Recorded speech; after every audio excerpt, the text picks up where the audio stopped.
Hello दोस्तों, तो आज हम बात करने वाले हैं IS 4984 की क्लॉज नंबर 8.3 का बहुत ही इम्पोर्टेंट टेस्ट है ओवरऑल माइग्रेशन टेस्ट। इसके बाद में आज हम डिस्कस करेंगे कि ओवरऑल माइग्रेशन टेस्ट हम क्यों करते हैं, इसको हम कैसे करते हैं और उसके प्रोसेस क्या है, इसका प्रोसीजर क्या है। तो आइए माइग्रेशन टेस्ट के बारे में जानते हैं। सबसे पहले जानते हैं माइग्रेशन टेस्ट जो है वो होता क्या है। माइग्रेशन टेस्ट को यहाँ पे डिफाइन किया गया है कि माइग्रेशन टेस्ट आपका क्या है, to determine the quantity of substance that may migrate from sample to the food stuff. यानी कि हम जो है क्वांटिटी को डिटरमाइन करते हैं, यानी कि हम क्वांटिटी ज्ञात करते हैं कौन से सब्सटेंस की जो हमारा माइग्रेट होकर के, यानी प्रोडक्ट से माइग्रेट होकर के फूड स्टफ में यानी प्रवेश कर रहा है। जैसे कि होता क्या है, खाने वाले पीने की चीज़ें, बहुत सारी चीज़ें जैसे फूड कंटेनर्स हो गए, तो उसमें क्या है, प्लास्टिक की चीज़ों में हम खाने पीने की आइटम पैक कर रहे हैं। तो जो प्लास्टिक का यानी कि जो सब्सटेंस है, यानी कि कितना क्वांटिटी उसमें फूड में स्टफ्स माइग्रेट हो रहा है, ठीक है, खाने पीने की चीज़ों में कितना जो उसका क्वांटिटी जो है वो माइग्रेट होकर के उसमें ट्रांसफ़र होता है, वो चीज़ को हम पता लगाने के लिए ओवरऑल माइग्रेशन टेस्ट करते हैं।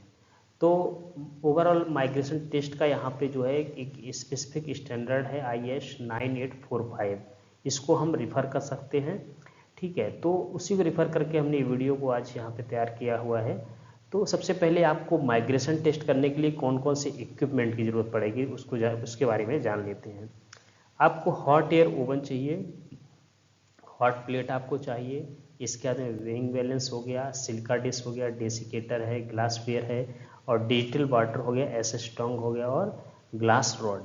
तो इस इतने सारे आपको इक्विपमेंट का आवश्यकता होगी जब आप माइग्रेशन टेस्ट करेंगे। इस यहाँ पे जैसे कि आप देख रहे हैं, ये आपका वेइंग बैलेंस हो गया, ये आपका हॉट प्लेट हो गया, ये आपका डेसिकेटर है, यहाँ पे आपका ये वीकर हो गया ग्लास वेयर, और ये आपका हो गया टंग, ठीक है, और ये आपका हो गया सिलिका डिस्क। तो इस टाइप के आपके इतने सारे इक्विपमेंट रहेंगे।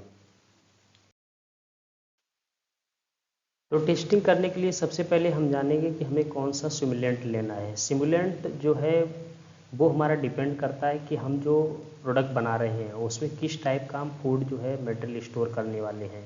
जैसे कि जनरली हम देखेंगे तो हम HDP पाइप में वाटर जो हमारा सप्लाई रहता है पानी का, तो उसमें ड्रिंकिंग वाटर रहता है, तो उसके लिए हम जो है सिमुलेंट ए जो है वो डिजिटल वाटर हम ले सकते हैं।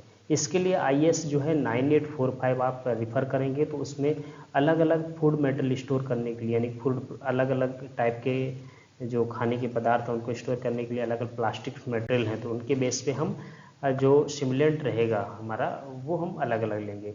तो सिमुलेंट ए यहाँ पे हम HDP पाइप के लिए, यानी कि 4984 के लिए, या फिर हम अगर वाटर स्टोरेज टैंक का जो है स्टैंडर्ड IS स्टैंडर्ड है 12701, तो उसके लिए भी हम ये ही यहाँ पे डिजिटल वाटर लेंगे। तो इसमें क्या है, हमारा टेस्ट स्पेसिमेन साइज़ क्या रहेगा, तो उसके लिए हमें 1000 सेंटीमीटर स्क्वायर का सैंपल लेना है। तो 1000 सेंटीमीटर स्क्वायर का अगर हम सैंपल लेंगे तो सैंपल का साइज़ बहुत बड़ा हो जाएगा, जो कि हमें, यानी कि जो हम ग्लास वीकर है उसमें, यानी कि सैंपल को लगाने में हमें तकलीफ आएगी। इस कंडीशन में हम क्या कर सकते हैं, 5 छोटे छोटे सैंपल हम ले सकते हैं।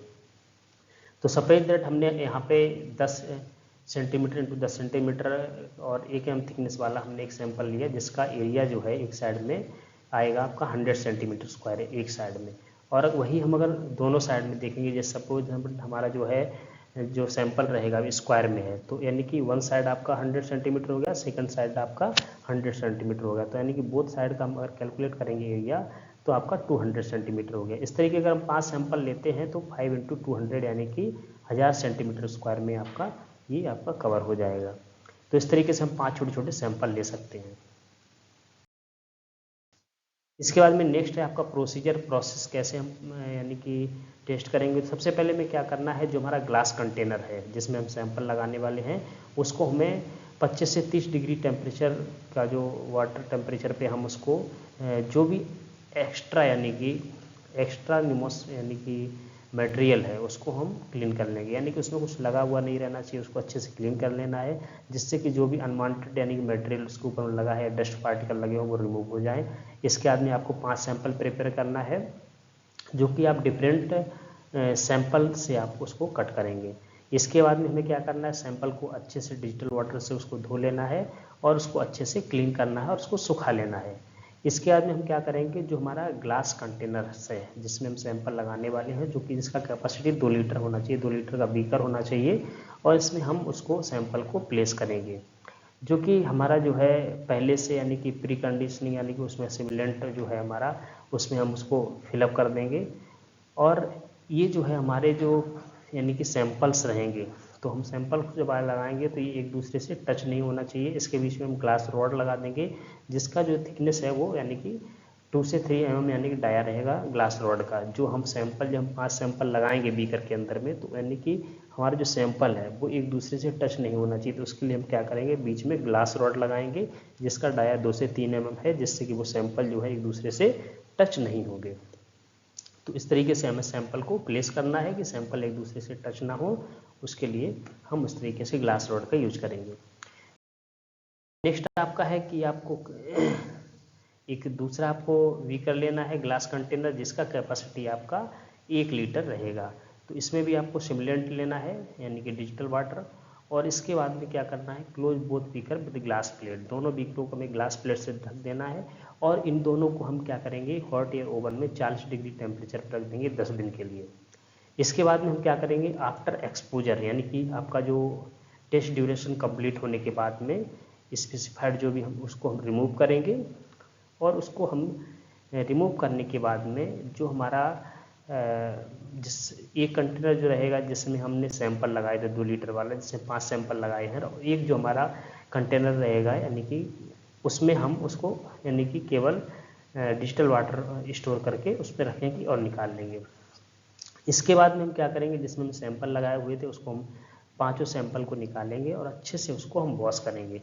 वॉश करने के बाद में जो भी यानी कि वॉश किया हुआ जो पानी रहेगा उसको हम दोबारा से उसी 2 लीटर वाला जो हमारा ग्लास बीकर है उसमें हम उसको डाल देंगे, और कुछ जो हम उसमें फ्रेश सिमुलेंट हम उसमें मिक्स कर देंगे।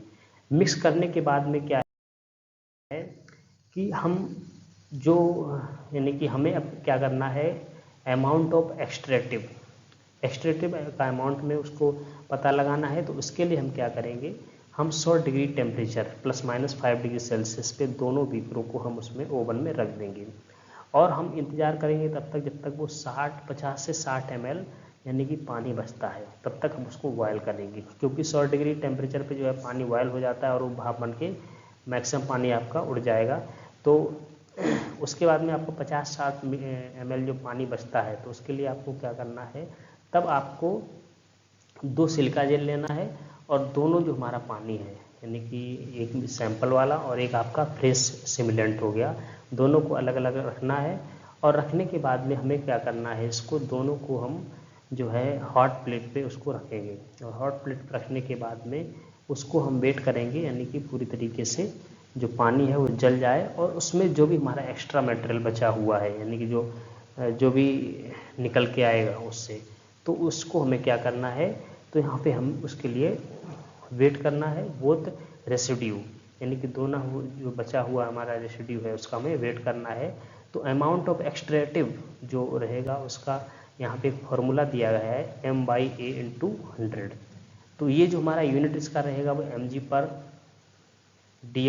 dm² का मतलब है मास एज पर फूड कॉन्ट्रैक्ट सरफेस एरिया, यानी कि जो हमारा फूड कॉन्टैक्ट सरफेस एरिया है पर mg वो कितना आया, तो वो निकल के आ जाएगा।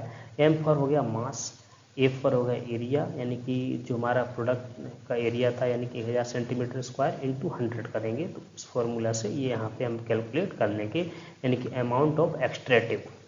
ठीक है, अभी हमें करना क्या है, अमाउंट ऑफ एक्सट्रैक्टिव निकालने से पहले हम इसमें क्या करेंगे, जो हमारा मास है यम, तो यम क्या होगा, mass of residue minus blank value in mg, यानी कि जो हमारा सैंपल वाला रेसिड्यू बचा है वो, और उसमें हम क्या करेंगे, जो पानी का जो रेसिड्यू होगा उसको हम माइनस कर देंगे, और ये वैल्यू आ जाएगी एम में।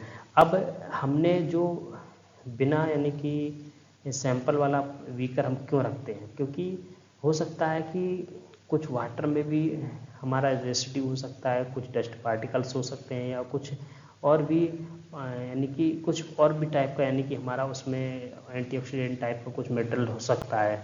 तो उसके लिए हमने क्या किया, उसको माइनस कर लिया, यानी कि वो उसमें मिक्स नहीं होना चाहिए हमारा। यानी कि अगर हम उसको माइनस कर देंगे तो हमें पर्टिकुलर जो हमारा जो पानी है वो सैंपल के द्वारा कितना डिफेक्टिव हुआ है, ठीक है, उतना उसका, तो वही चीज़ आपको एग्जैक्ट यहाँ पे मिलेगी। इसलिए हम वहाँ पे फ्रेश वाटर को भी उसके साथ में रखते हैं। इसके बाद में दूसरा फॉर्मूला है M/A इंटू 1000 mg पर kg और mg पर लीटर। तो उसके लिए M आपका मास हो गया, V आपका वॉल्यूम हो गया। वॉल्यूम मतलब आपका जो जो आपका जो व्हीकल है उसका एरिया क्या है इंटू 1000, तो mg पर kg और mg पर लीटर में भी आप यहाँ पे निकाल सकते हैं। जैसे हमने 2 लीटर पानी लिया है तो उस कंडीशन में ये फॉर्मूला भी अप्लाई कर सकते हैं, या फिर पार्ट्स ppm में भी निकाल सकते हैं, पार्ट्स पर मिलियन में। तो यहाँ पे इन सभी का दिखाया गया आपका M क्या है, mass of residue minus blank value in mg। ये आपका टोटल सरफेस एरिया है सेंटीमीटर स्क्वायर में, एक्सपोज टू ईच रेप्लिकेट, ठीक है। V जो हो गया वो आपका टोटल वॉल्यूम इन ml हो गया, और simulant use in each replicant, यानी कि दोनों में आपने जो भी यूज किया है उस कंडीशन में आपका ये V हो गया। तो सपोज दैट हम इस तरीके से इसको रिजल्ट को कैलकुलेट कर सकते हैं। और टेस्ट रिजल्ट के लिए हमने एक मतलब यहाँ पे दिया हुआ है, जैसे आप 10 mg पर dm² और 60 mg पर लीटर, ठीक है। तो ये ओनली फॉर मतलब कैलकुलेट नहीं है, ओनली फॉर रेफरेंस है, जैसे कि बहुत सारे रिपोर्ट में ये वैल्यू आपको देखने को मिलेगा। तो इस तरीके से आप जो है ओवरऑल माइग्रेशन टेस्ट कर सकते हैं। तो आशा करते हैं दोस्तों कि वीडियो थोड़ा लंबा होगा, क्योंकि चीज़ों को डिटेल समझने के लिए थोड़ा आपको टाइम लगेगा। बहुत सारा स्टैंडर्ड को हमने रिफ़र किया, उसके बाद में ये आपको वीडियो को तैयार किया है। तो वीडियो को लाइक करें, कमेंट करें, दोस्तों में शेयर करें। धन्यवाद दोस्तों।